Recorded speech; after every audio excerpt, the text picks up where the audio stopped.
नमस्ते दोस्तों, आप सभी का मेरे कंस्ट्रक्शन से रिलेटेड यूट्यूब चैनल में स्वागत है दोस्तों। जैसे कि मैंने अपनी पिछले वीडियो में घर के बुनियाद की खुदाई में रखी जाने वाली सावधानियां और आपका कॉलम के लिए सरिया का इस्तेमाल और सरिया की बधाई के बारे में बताया था दोस्तों। आज मैं आपको सरिया बधाई और गड्ढे खुदाई के बाद की आगे की प्रोसेस के बारे में बताऊंगा, जिसे आप ध्यान रखिए दोस्तों, जिससे कि आपका काफ़ी पैसा बच सकता है। जब भी आपका पीसीसी का काम गड्ढे में कंप्लीट हो जाता है, उसके बाद आपने अपने ठेकेदार से यह कहना है कि एक अनुभवी मिस्त्री इसमें रखा जाए, क्योंकि अनुभवी मिस्त्री ही आपके कॉलम को खड़ा कर सकता है। कॉलम हमेशा साउल में होना चाहिए दोस्तों, फर्स्टली। और कॉलम का जब भी फुटिंग रखते हैं तो फुटिंग कास्टिंग को हमेशा समतल पर होना चाहिए। जैसे कि आप मेरी इस साइड में देख रहे हैं कि फुटिंग बिल्कुल प्लेन में रखी गई है और उसके चारों तरफ शटरिंग का इस्तेमाल किया गया है। 80% ठेकेदार इसका इस्तेमाल नहीं करते हैं, क्योंकि वो अपना कुछ पैसा बचाने के चक्कर में डायरेक्टली उसमें मिक्सचर को डाल देते हैं। फिर आपको चेक करना है कि आपने जो उसमें शटरिंग लगाई है चारों तरफ, उसके बीच में मिट्टी तो नहीं आई है। मिट्टी आई है दोस्तों, उसको तुरंत साफ़ करवाएं, क्योंकि अपना लेबर बचाने के चक्कर में ठेकेदार उसी के ऊपर कंक्रीट और सीमेंट का मिक्सचर डाल देता है, जिससे कि आपकी स्ट्रेंथ बहुत कम हो जाती है दोस्तों मसाले की। और आपके जो नीचे फुटिंग में आयरन के बाल लगे हैं दोस्तों, उसमें जंग लग जाएगा। कुछ सालों बाद वह सड़ सकता है, क्योंकि मिट्टी और सीमेंट का मिक्सचर आपस में बॉन्ड नहीं बनाते हैं दोस्तों। यह बहुत इम्पोर्टेंट काम है। 80% मालिकों को इसकी कोई नॉलेज नहीं होती है दोस्तों। जब भी मिक्सर बनाते हैं, मिक्सचर का रेशियो 1, 1.5 और 3 के रेशियो में होना चाहिए दोस्तों। रेता, कंक्रीट और सीमेंट का रेशियो है दोस्तों यह। और रेता, कंक्रीट और सीमेंट उच्च क्वालिटी के मंगाने चाहिए दोस्तों। कुछ ठेकेदार सस्ता कंक्रीट रेता मंगा लेते हैं, क्योंकि वो अपना पैसा बचाता है, क्योंकि उसने अपना विथ मटेरियल ठेका लिया है दोस्तों। तो आपको अवश्य याद रखना है यह बात। सीमेंट, रेता और कंक्रीट की क्वालिटी पक्का चेक करनी है। सीमेंट की एक्सपायरी डेट पक्का चेक करनी है दोस्तों। जैसा कि वीडियो में लेबर एक दो जगह ऊपर से ही कंक्रीट का मिक्सचर डाल दे रहा है दोस्तों, इससे कंक्रीट की स्ट्रेंथ कम हो जाती है।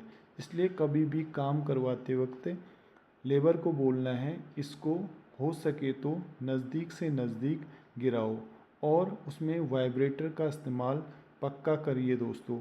वाइब्रेटर के इस्तेमाल से आपको हनीकॉम्ब की प्रॉब्लम से छुटकारा मिलेगा, प्लस आपका सरिया में जंग लगने से बचेगा, क्योंकि वाइब्रेटर नहीं चलाने से बीच में बबल्स बन जाते हैं। बबल्स में पानी घुसकर सरिया को नुकसान हो सकता है, इसलिए वाइब्रेटर चलाना बहुत इम्पोर्टेंट है। नेक्स्ट पॉइंट दोस्तों, आपने अपने कॉलम को अच्छे से रस्सियों से चारों तरफ बांध लेना है दोस्तों, और उसको साउल में मिस्त्री से लेने के लिए बोलना है, क्योंकि वो हिलने से उसमें हमेशा तिरछापन आ जाता है, जिससे कि आपका कॉलम टेढ़ा हो सकता है और उसकी स्ट्रेंथ बहुत कम हो सकती है।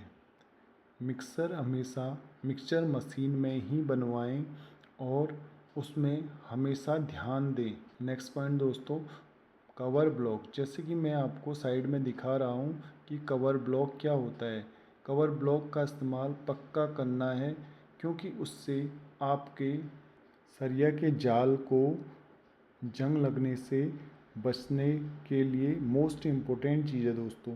क्योंकि अगर आप कवर ब्लॉक लगाएंगे तो आपका जाल उठ के हो रहेगा और उसके नीचे आपका मिक्सचर अच्छे से बैठ सकता है और सरिया सेफ रहेगी, उसमें जंग कभी नहीं लगेगा।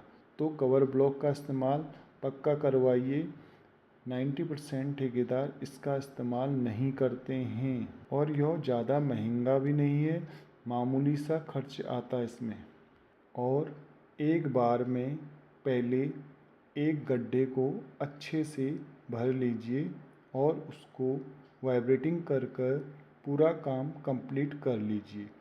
उससे पहले दूसरे गड्ढे में मिक्सर को डलवाने की गलती ना करें, क्योंकि उससे मिक्सर की स्ट्रेंथ कम हो जाती है।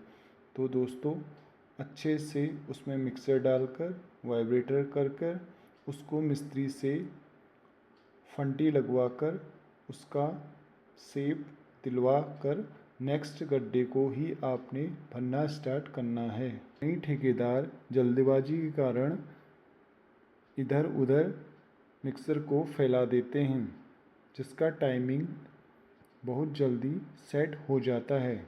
और फिर आपने देखना है, जब भी नेक्स्ट गड्ढे को भर रहे हैं तो उसके अंदर मिट्टी तो नहीं है, उस मिट्टी को साफ़ करवाएं और पीसीसी और जाल के बीच में कवर ब्लॉक का इस्तेमाल हुआ है या नहीं यह चेक करें, उसको करवाएं और उसके बाद ही इसमें आपने मिक्सचर को डलवाना है। उससे पहले मिक्सचर अगर ठेकेदार डालता है तो उसको रोकना है। दोस्तों, यह छोटी छोटी बातें आपको पक्का याद रखनी है, क्योंकि यह छोटी बातें कोई भी आपको नहीं बताता है। मेरा मकसद है कि हर कोई मालिक अवेयर रहे, क्योंकि उसको